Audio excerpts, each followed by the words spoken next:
Mi mayor honra es surgir del seno de los oprimidos, que son el alma y nervio de la raza. El hombre que lucha por su patria no tiene más arma que su dignidad, ni más recompensa que la libertad de su pueblo. Vamos a hablar de uno de los libertadores, revolucionarios y guerrilleros latinoamericanos más importantes, Augusto César Sandino. Este es el cerdo en Nicaragua. Vámonos.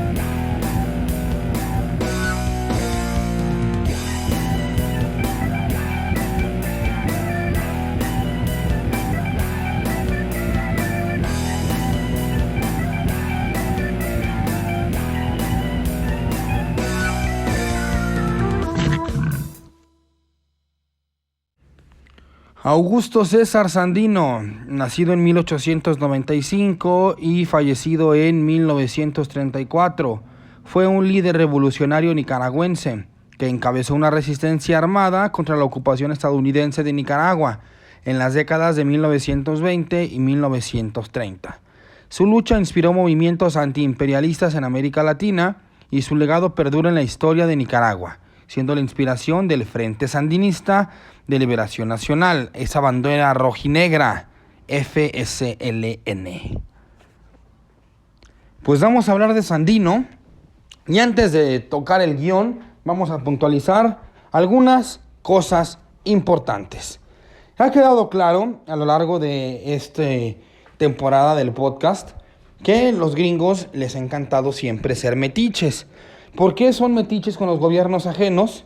Pues por mera ideología. Ellos dicen que van a ser la policía del mundo, evitando que se esparza el virus del comunismo. Y es por eso que meten su cuchara en varios países. Desde 1890, cuando fue la independencia de Cuba de España, ¿quién estuvo ahí para alentarlos? Los gringos. Por supuesto, si los gringos te ayudan, va a ser para, al final del día, meterse a tu país y con la excusa de inversión extranjera, apoderarse de él fácticamente. De ahí viene el término de guerras bananeras. Algo tan complejo y largo de hablar que inclusive en el podcast del querido compañero Jeremy Shepard se aventaron una serie completa. ¿Qué son las guerras bananeras? Son las guerras que tuvo Estados Unidos en pequeños países del Caribe, Pacífico y Centroamérica para controlar sus recursos naturales, haciendo pequeñas empresas fruteras, bananeras, que no siempre eran bananas, pero así se les decía, favoreciendo a los ya privilegiados de la zona para que, como quien dice, mantuvieran a la perrada trabajando y a raya. Y ellos se enriquecían de seguirles la onda a Estados Unidos. No es una cosa que ya podemos negar. Y no permitamos que el argumento de la gente alienada, que es el típico argumento, ay, es que estás muy resentido. No, no es que estemos resentidos. Es que verdaderamente Estados Unidos se comporta como un imperio. Pero un neoimperialismo ya no invade tanto así los gobiernos, sino que tenía dictadorzuchos que iba manipulando a su antojo y los dejaba hacer cuanta fechoría fuera, mientras no fueran antagonistas a su gobierno. ¿Qué ejemplo más claro es? Si no han visto esta película, es una película muy común, la de Suicide Squad, la de James Gunn, la chida. No la del guasón sin cejas, no, esa es basura, la buena.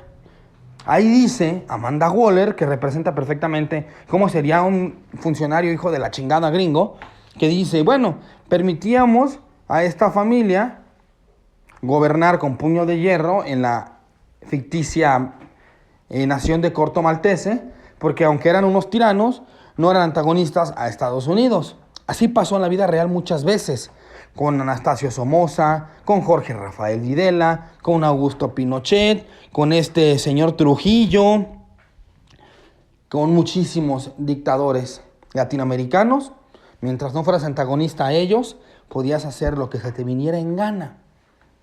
Aquí no vamos a hablar de que si de verdad Estados Unidos debe estar en contra del virus del comunismo. Eso es ya ideología política y cada quien puede cantar y brincar al son que le guste, ya sea rascarse con la izquierda o la derecha. Yo tengo la teoría o la ideología de que ambos sistemas fueron creados por gente mediana o mucha inteligente. ¿Cuál es el problema con ambos métodos de gobierno, ambos sistemas económicos? Que ambos no tomaron en cuenta que los humanos son imperfectos y iban a ver la forma de doblar las reglas de ese sistema económico para enriquecerse a ellos mismos y morder al pueblo o morder a la gente de abajo. En el caso del capitalismo o neoliberalismo, fueron los empresarios los que vieron la forma de doblar las reglas, los oligarcas también, los burgueses, los empresarios y los ya apalancados, népotas, adinerados desde la cuna. Ellos vieron la forma de doblar las reglas para ellos ganar más dinero de lo que de verdadmente producen, a pesar de explotar al pueblo de abajo.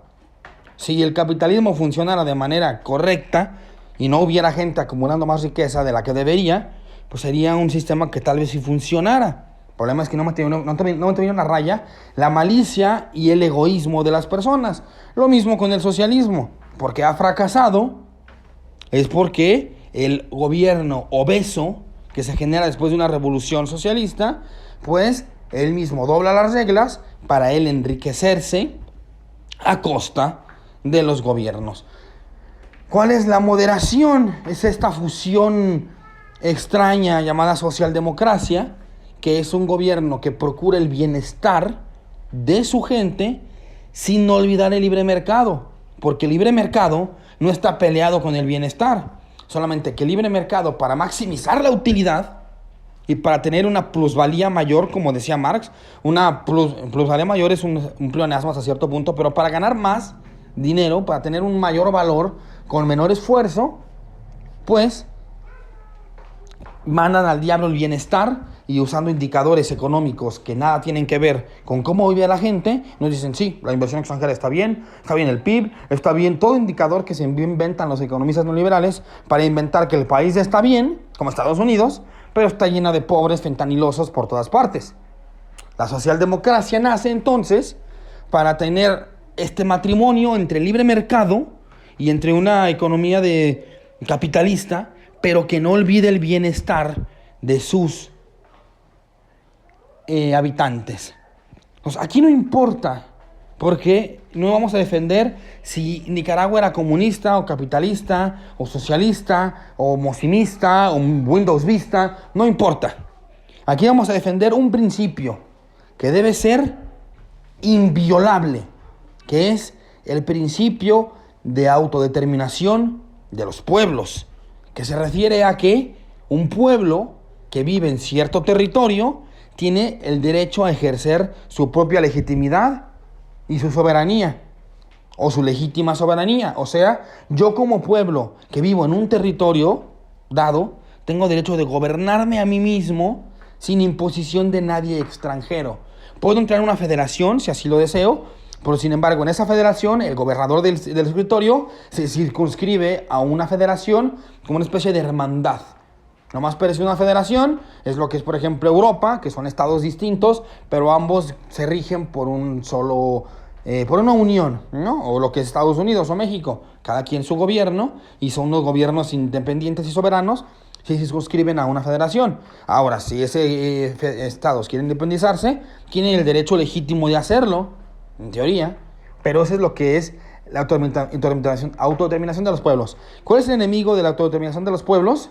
El imperialismo, que es, yo voy a ejercer un dominio económico, político o hasta militar sobre tu territorio para sacar un provecho económico en la mayoría de los casos.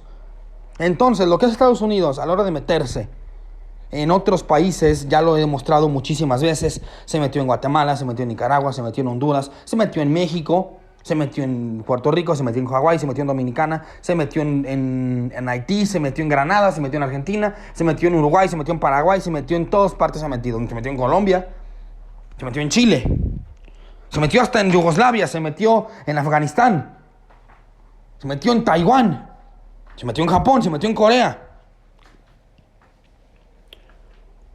Hay un podcast entero dedicado a las intervenciones gringas. Y como siempre, el primer país que invadieron fue el de ellos mismos. El mismo ataque en varias minas y el ataque, por ejemplo, en cárceles gringas para reprimir al propio pueblo. Hoy día que vemos a Donald Trump, se le está yendo a la gente a la yugular, puesto que es un dictador, como es que Estados Unidos odia. Trump se volvió uno de ellos. Y ahora, en vez de ser imperialista, como quien dice escondido, ahora es imperialista, pero con la cara destapada diciendo, soy imperialista. ¿Y qué van a hacer? ¿Qué van a hacer? Nunca hicieron nada. ¿Qué van a hacer ahora? Deberíamos hacer algo, pero ese no es el punto ahora. Estados Unidos es un país imperialista. Sin duda alguna imperialista.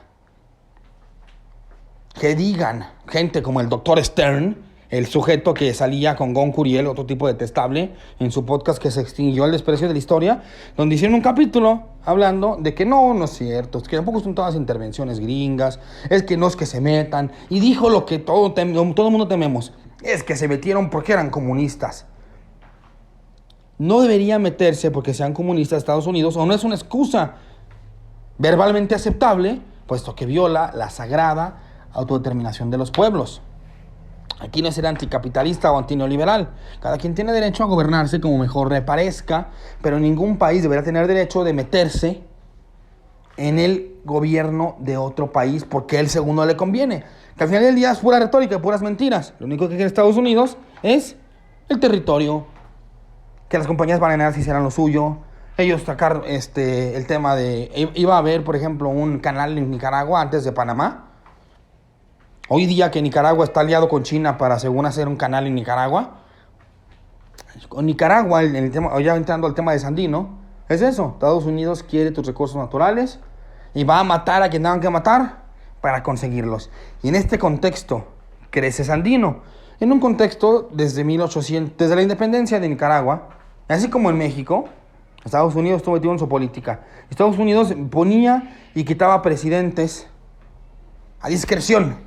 En Nicaragua, como en muchos lugares, aquí en México nos pasó. Sandino fue uno de los pocos que le propinó una derrota a los Marines gringos. Se dice que en el Pentágono cuelgan dos banderas como supuestas derrotas del ejército gringo. Una de ellas es Vietnam y otra de ellas es Nicaragua.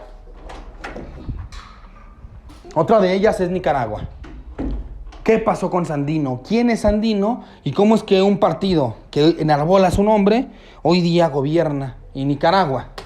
Hablemos de Sandino después de este pequeño pausa parental. Vamos a ir leyendo el guión y haciendo pausas en donde deba hacerse pausas. Sandino nació el 18 de mayo de 1895 en Niquinomo, un pequeño pueblo en el departamento de Masaya, Nicaragua. Era hijo de Gregorio Sandino, un hacendado, y Margarita Calderón, una trabajadora doméstica.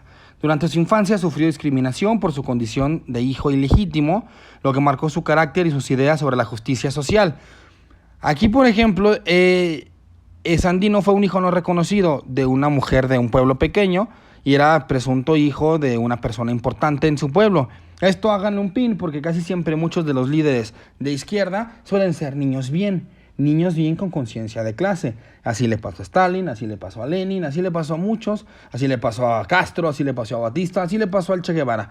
Siempre son niños bien con conciencia de clase. En este caso, el tema de ser hijo ilegítimo y el tema de ser hijo de alguien y de que ese alguien no viera por su madre y por él, pues le metió cierta conciencia de clase. Sin embargo, pues siempre tuvo el apoyo de su padre hasta cierto punto. En su juventud trabajó en distintos oficios, incluyendo en ingenios azucareros en Nicaragua y en plantaciones bananeras en Honduras y Guatemala. Posteriormente viajó a México, donde entró en contacto con las ideas revolucionarias que influirían en su pensamiento político. Importante es pues su viaje a México. No olvidemos que en México fue la primera revolución social del siglo XX. Después vino la Revolución Rusa. ¿Sabemos lo que la Revolución Rusa desencadenó? La enorme URSS, enemiga principal de nuestro antagonista, Estados Unidos. En México, sobre todo los Flores Magón y los zapatistas tenían ideas revolucionarias distintas. Recordemos que en México, y eso será para un tema de noviembre, en México hubo muchas revoluciones. No hubo una revolución. La revolución de Madero, de Zapata y de Carranza y de Villa no es la misma revolución para todos. Todos querían cosas diferentes.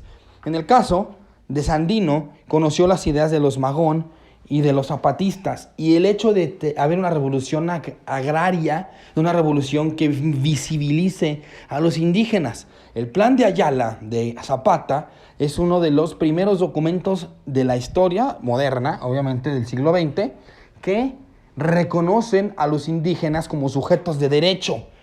¿Qué se refiere esto? Los indígenas, a pesar de que supuestamente no eran tratados como esclavos, tal vez no de jure o no de derecho, pero sí de hecho.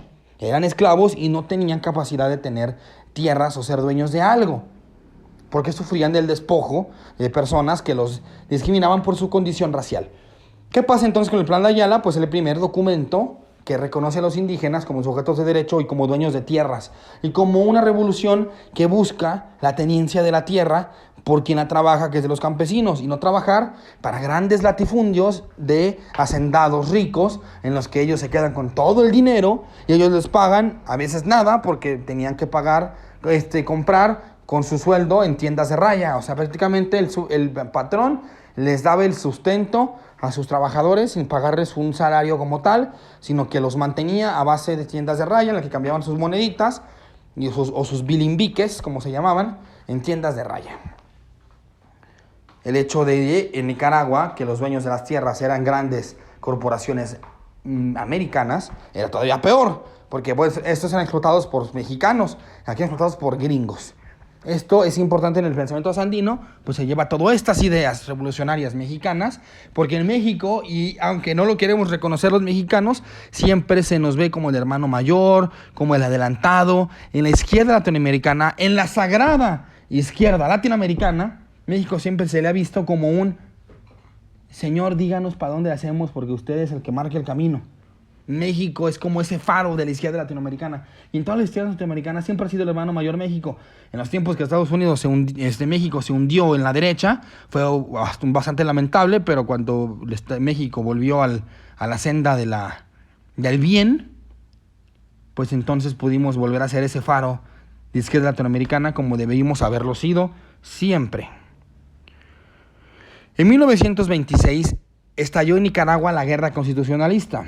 Aquí el tema de las guerras intestinas nicaragüenses son un desmadre histórico que no voy a meterme. Trataré de hacerlo lo más resumido posible, puesto que, como pasa en México también, hubo varias facciones peleándose por el poder. Liberales, que representaban, según Sandino, a estos pequeños burgueses o burgueses empresarios que querían pues el poder para ellos, y los de conservadores, que eran estos oligarcas, estos hijos de papi hacendados, gente que heredó su cargo y dinero, que querían el poder para ellos. Para Sandino, ambos eran la misma chingadera y él quería tumbar a ambos. Pues antes de que Sandino entrara en el panorama político de Nicaragua, pues estaban estos dos peleándose. Así que estalla la guerra constitucionalista, un apoyo entre liberales y conservadores. Estados Unidos intervino militarmente para apoyar al gobierno de Adolfo Díaz, conservador, lo que generó rechazo en los sectores nacionalistas. Sandino entonces trabajaba en una mina de San Albino, decidió unirse a la lucha armada en el bando liberal. Aquí ojo con Sandino. Sandino fue un sujeto que no pudo acabar muy bien la escuela, era un tipo que pues siendo de naturaleza agraria, pues la escuela no era tan importante. Así que en el tema de Sandino no pudo acabar la escuela. Sin embargo, él fue un autodidacta bastante prominente.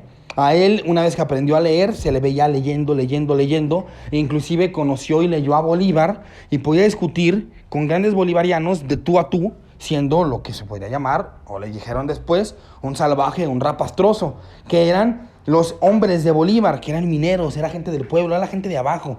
la gente que siempre están siendo mordidos por los de arriba, pues Sandino decidió armarlos para poder meterlos a la lucha. Pues el gobierno tiene que ser del pueblo y para el pueblo. Sin embargo, en 1927, cuando el líder liberal José María Moncada firmó el pacto Espino Negro con Estados Unidos, asegurando el desarme de su ejército, Sandino rechazó el acuerdo y continuó la lucha contra la ocupación extranjera con un pequeño grupo de guerrilleros. Moncada prácticamente firmó un pacto leonino en el que Estados Unidos, terminaban la guerra, como quien dice, Moncada le ganó a Díaz, y Moncada terminó siendo el gobierno títere de Estados Unidos, e hizo un pacto, el famoso pacto Espino Negro, que era un pacto que prácticamente dejaba a Estados Unidos como para poder hacerse de Nicaragua a su voluntad. Le cedía tierras, le cedía el ferrocarril y le cedía un presunto construcción de un canal a 100 años. Ya se lo construyeran o no, ese canal debía ser de Estados Unidos. Esos típicos acuerdos de 100 años de Estados Unidos. Pidió las armas Moncada de todo ese ejército liberal, entre ellos Sandino. Sandino vio que Moncada pues no iba, pues era simplemente una oveja disfrazada de lobo o un lamebotas gringo, así que dijo, Nel, yo no entrego las armas, y Sandino siguió peleando. Sandino lideró una guerra de guerrillas desde las montañas del norte de Nicaragua contra el cuerpo de Marines de los Estados Unidos, que habían ocupado el país. Su estrategia incluía ataques sorpresivos y el uso de terreno sélvico para desgastar a las tropas estadounidenses. Aquí es donde Jeremy Shepard hace una alegoría entre la guerra de Vietnam y la guerra de Nicaragua, en la que los Marines se metían a territorios, sobre todo a climas que no conocían y a territorios no conocidos, para unos cuantos guerrilleros que conocían el terreno como la palma de su mano. Ellos lograban escabullirse entre los árboles, atacarlos y escapar rápidamente para irlos mellando poco a poco. Como decían en la guerra de Vietnam, resulta que los árboles hablaban en vietnamita y en este caso los árboles hablaban en español, en nicaragüense. A lo largo de los años, Sandino ganó apoyo popular y se convirtió en un símbolo de resistencia antiimperialista. ¡Ojo! Antiimperialismo. Sandino ni siquiera alcanzó, bueno, sí era de corte socialista o de corte marxista, Sandino, pero ni siquiera alcanzó a poner un plan de gobierno, puesto que antes fue finado. Pero lo que le importaba hasta ahorita era el antiimperialismo. El que Estados Unidos sacara sus sucias garras de su país. Lucha que no debe ser ilegítima. Bueno, si eres un tipo que te gusta rascarte con la derecha, no debes tampoco, o deberías, de ver como ilegítima la lucha de Sandino, pues solo quería que Nicaragua se gobernara él mismo. Como fuera que se gobiernen, pero se gobiernen ellos mismos. Su lucha también recibió respaldo de los sectores internacionalistas, como obreros y sindicalistas latinoamericanos. En 1933, bajo la presión de la resistencia sandinista, el creciente costo político de la guerra, Estados Unidos retiró sus tropas de Nicaragua. Esto marcó una victoria para Sandino y su movimiento. Aquí depende a quién le preguntes. En el 33 se dice que Estados Unidos retiró sus tropas porque le salía muy caro y porque pues, ya tenía prácticamente a sus agentes, que aquí viene a colación Anastasio Somoza García, que era lo que se le llaman estos Marines tropicales, que eran ejército, milicia latinoamericana entrenada por Estados Unidos para hacer la voluntad gringa, pero con elementos locales. Ya sabemos que a los Estados Unidos les encanta entrenar a locales en los países que invade, para que una vez que se van, ellos toman las armas y hacer un desmadre. Díganse talibanes, los Zetas, los Maras Salvatrucha y hasta los mismos narcos del Cártel Jalisco, porque ya sabemos que, bueno, no Cártel Jalisco, pero habló un entrevistado por Saskia, que hay gente que viene del Mossad para entrenar a los sicarios mexicanos. Así que bueno, ya estaba Somoza García y los de la Guardia Nacional, que eran entrenados por los gringos, listos para entrar en acción. Supuestamente los gringos decidieron irse por ese motivo, puesto que no necesitaban seguir sangrando a ciudadanos americanos y podían mejor mandar a sangrar a ciudadanos nicaragüenses para pelear por los intereses gringos. Pues que mejor, ¿no? Es la estrategia de Cortés. Dicen por allí que los gringos leyeron el diario de Cortés para cuando fue su primera guerra internacional de la historia. ¿Adivinaron cuál fue? La guerra en México. Fue su baño de sangre, su bautizo de fuego para muchos de los generales gringos de la Academia de West Point. Y iban leyendo ellos el diario de Cortés porque entraron por Veracruz, iban haciendo el mismo recorrido que hizo Cortés para llegar a Tenochtitlán. ¿Y qué hizo Cortés también? Más que usar a los locales para poder ganar esa guerra. Lección que aprendió Estados Unidos de memoria y la usó en cada una de sus guerras. Ahora, según Estados Unidos, ellos se fueron por voluntad propia. Así como según esto dicen que en Vietnam se fueron porque perdieron el apoyo de la gente. Y como si la gente no apoya al gobierno gringo, no tiene caso seguir con la guerra. Eso dicen ellos, los gringos. La realidad o la versión del otro lado es que Vietnam les puso en la torre, que nunca pudieron con Vietnam y no pudieron con Sandino. La versión de Sandino y de Nicaragua es que Sandino les puso en la torre y los obligó a retirarse.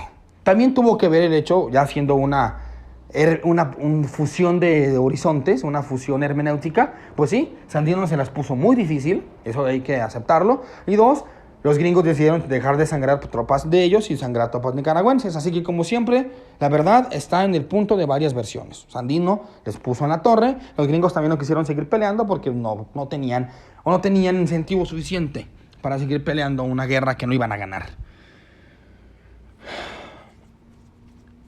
Tras la salida de los Marines, el gobierno nicaragüense, ahora encabezado por Juan Bautista Sacasa, firmó un acuerdo de paz con Sandino. Sin embargo, el general Anastasio Somoza García, jefe de la recién creada Guardia Nacional, lo veía como una amenaza para sus planes de consolidar el poder.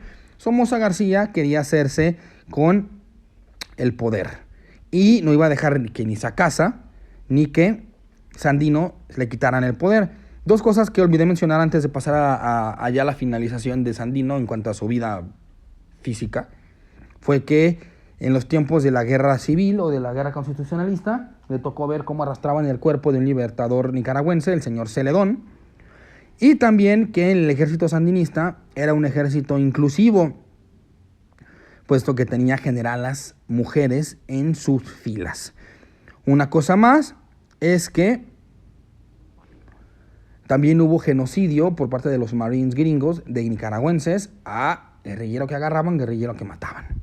Ahí también hubo genocidio. Claro que no hay películas de Hollywood porque vende más el genocidio del pueblo judío, porque casualmente los directores y productores de Hollywood son judíos, pero nadie habla de genocidio en Nicaragua, del genocidio en Chile, del genocidio en el Congo, el genocidio en Armenia, el genocidio del Congo belga, el genocidio de Ruanda, el genocidio de China, el de Manchuria, el genocidio también que provocaron los soviéticos, el genocidio de muchos países alrededor del mundo. Ha habido muchos genocidios de los aborígenes en Australia, pero de esos no hay películas, o muy pocas, una, y por 10 del holocausto judío. Y pues bueno, Sandino fue asesinado, obviamente, por Somoza García, por si no sabían, fue asesinado por Somoza García a traición. El 21 de febrero de 1934, Sandino fue arrestado en Managua después de una reunión con el presidente Sacasa. Esa misma noche fue ejecutado extrajudicialmente por órdenes de Somoza. Ahora sí que García lo arrestó por sus polainas, puesto que él tenía la legitimidad y el apoyo del gobierno gringo. Sacasa no lo tenía. Sandino fue hasta cierto punto ingenuo en pensar que Sacasa lo iba a proteger. Sacasa no lo protegió no tanto por no convicción, sino por incapacidad y por pusilánime. Sacasa no iba a tener la intención de ensuciarse las manos por Sandino.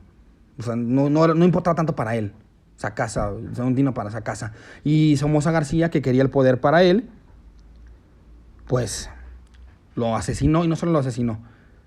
Según testimonios nicaragüenses, fue desaparecido. Ahora que está famosa la desaparición, está desaparecido.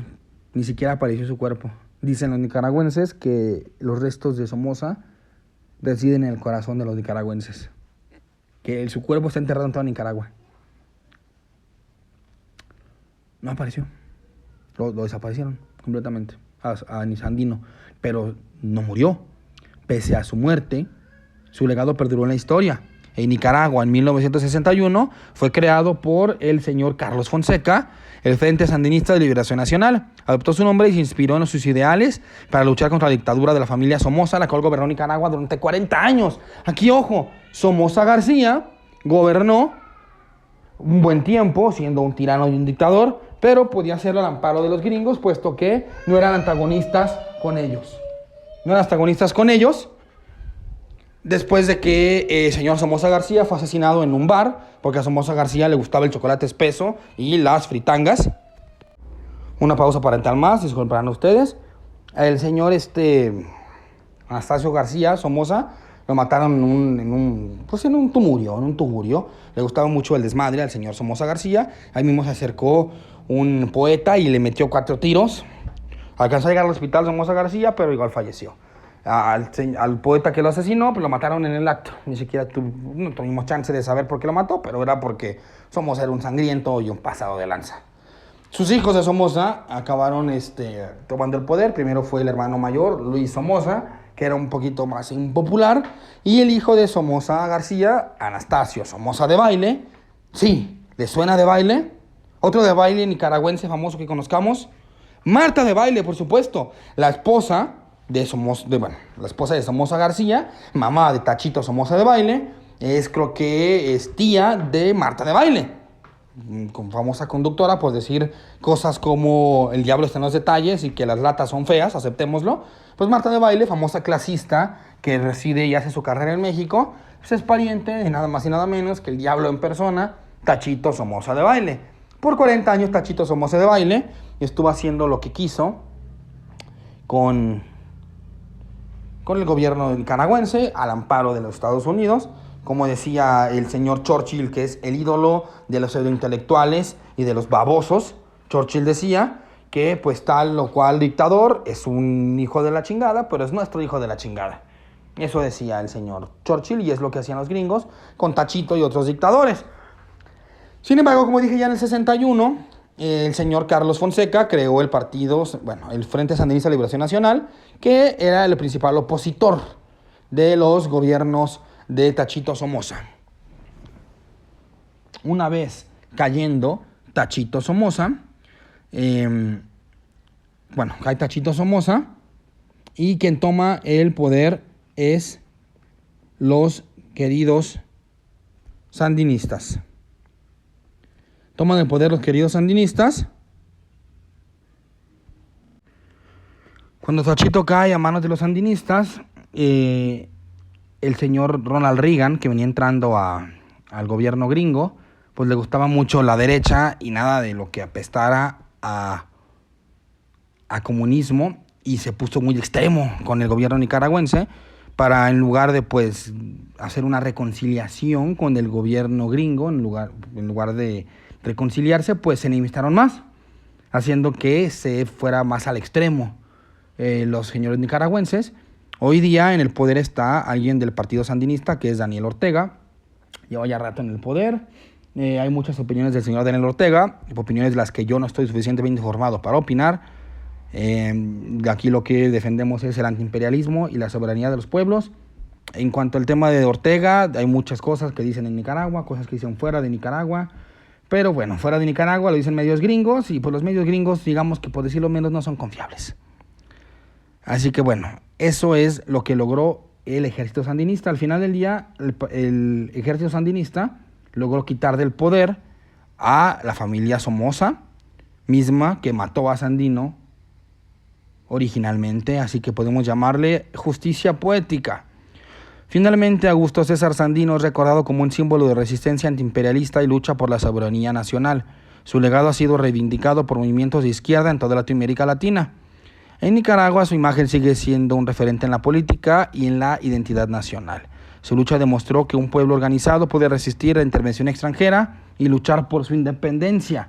Sandino pasó de ser un campesino nicaragüense a un líder revolucionario que desafió el poder de Estados Unidos en su país. Aunque fue asesinado, su lucha dejó huella en la historia de Nicaragua y del continente. Su nombre sigue siendo sinónimo de resistencia y dignidad nacional. ¿Qué más se puede decir de Sandino que no se haya dicho ya?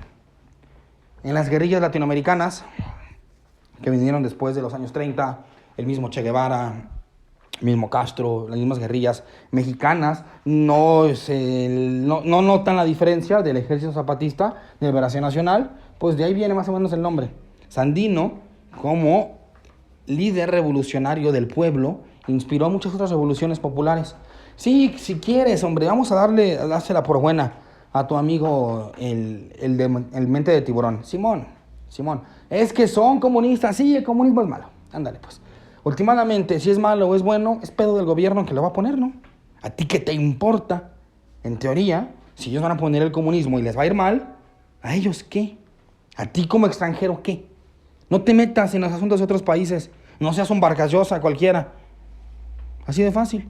Y si Nicaragua hoy día gobierna Ortega y es sandinista y dicen algunas versiones que ya es un dictador, que no se quiere ir del poder, que es lo que pasa cuando a la izquierda les gusta el poder, que luego le vale madre, pues sí. Otros dicen que no, que es un gobierno, que tiene que ser así de fuerte porque los gringos están muy macizos. Pues hay muchas versiones del tema. En cuanto a Daniel Ortega, no me siento con suficiente información para opinar sobre él. Solo digo lo que he escuchado. Yo digo que pues si el gobierno nicaragüense está eligiendo a Ortega, pues está bien, pero sí yo estoy siempre del lado de que un gobierno no debe durar más de 10 años en el poder porque siempre se echa a perder y se estanca. Y pues sí sería conveniente que el señor Ortega deje el poder para que pase alguna sangre nueva, con nuevas ideas, nueva energía, nuevo espíritu y nuevo todo. La reelección no es buena para ninguna democracia. Por ahí queda con el señor Sandino. Esperemos haya entendido el punto de lo que queríamos mostrar aquí. Y este es el cerdo en casi la náhuac. Síganos en todas las redes sociales: Instagram, YouTube, Facebook, Twitter, Apple Podcast, Google Podcast, todas partes, Spotify. Déjenos un comentario porque nos gusta y esperemos les guste ese tipo de formatos ahora de biografías, o más bien no biografías, pero sí el quid de cada uno de estos líderes guerrilleros latinoamericanos. Haremos de otro más en julio. Es una sorpresa, aunque ya muchos saben que siendo un chairo hediondo, solo hay un guerrillero latinoamericano más grande que Sandino, y ese es Ernesto Guevara de la Serna, que es el que será el episodio del próximo mes. Por lo pronto, nos estamos viendo. Déjame tu comentario, y si quieres comprarme un café, puedes hacerlo en Buy Me a Coffee, /cerdo en el lodo. Hasta la próxima.